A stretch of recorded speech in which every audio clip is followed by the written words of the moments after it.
Good morning.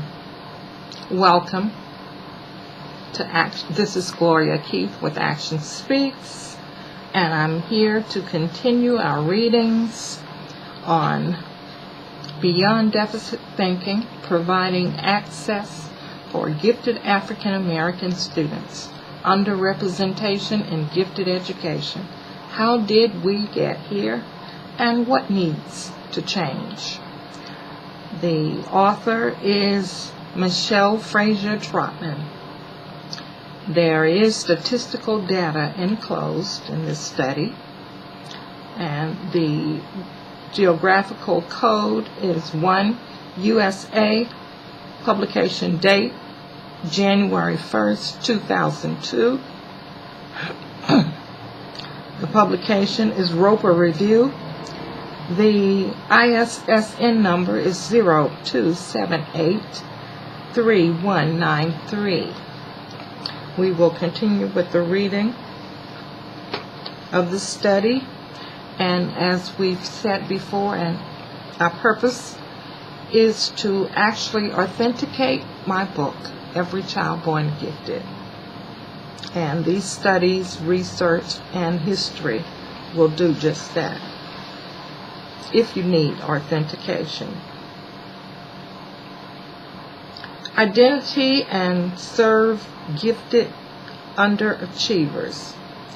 Philosophical differences persist over the goals of gifted education and the types of gifted students to serve.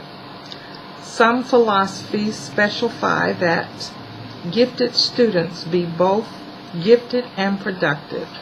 Thus, giftedness becomes equated with achievement or demonstrated performance, and gifted education services become a privilege and opposed to a need. In schools that follow this philosophy, gifted students must demonstrate high achievement. Otherwise, they are unlikely to be identified or kept in gifted programs if their grades fell below a certain level. When one equates giftedness with high achievement, itself a relative term, gifted underachievers will go unrecruited or unretained.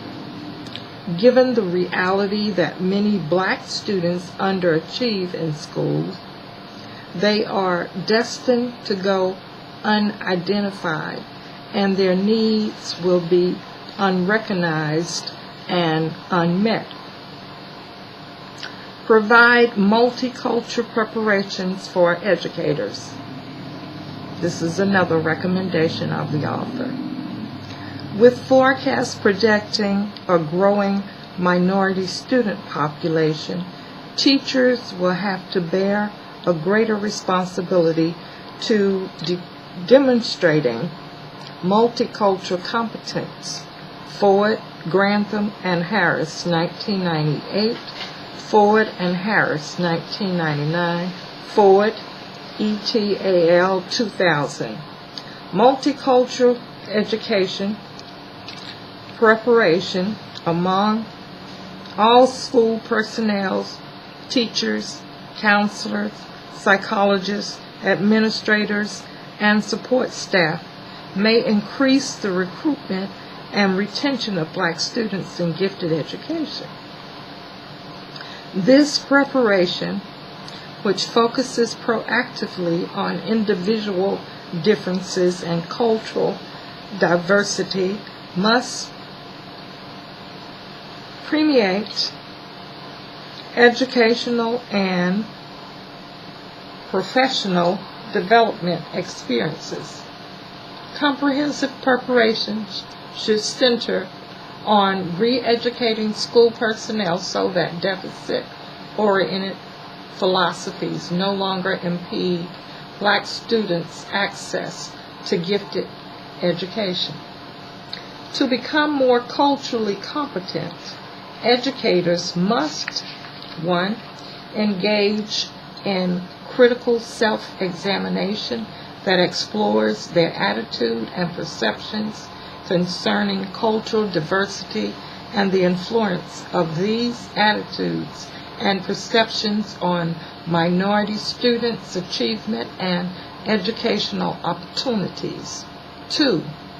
Acquire accurate information about various cultural groups, e.g. histories, historical and contemporary contributions, and their preferred learning styles.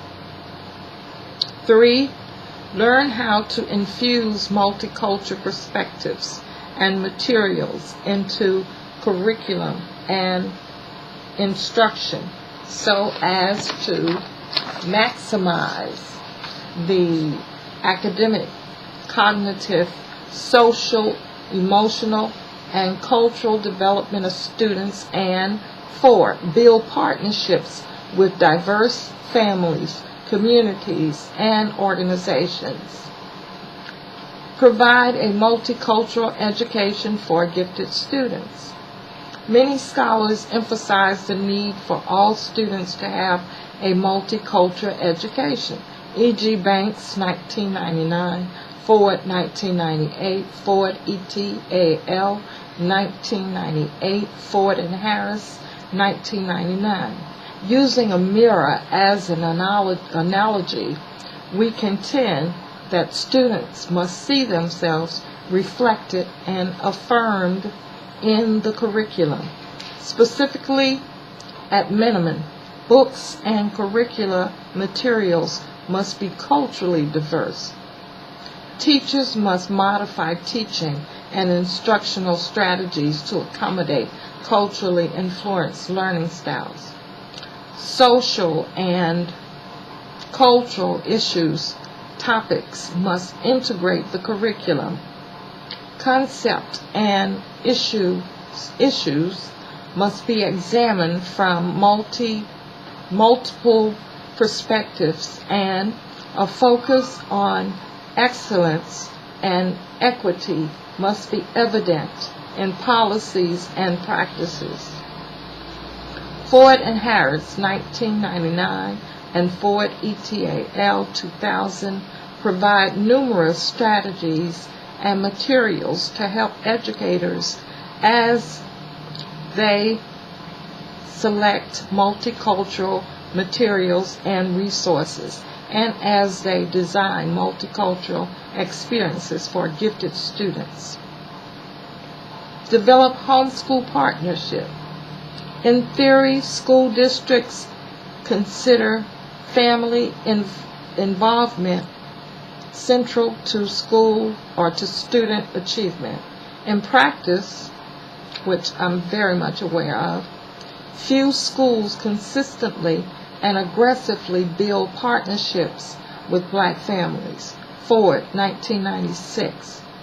During the first week of school and constantly thereafter, teachers and administrators must make sure that African American families know that the school district offers gifted education services, that they understand referral and screening measures and procedures, and they know how the placement decisions are made.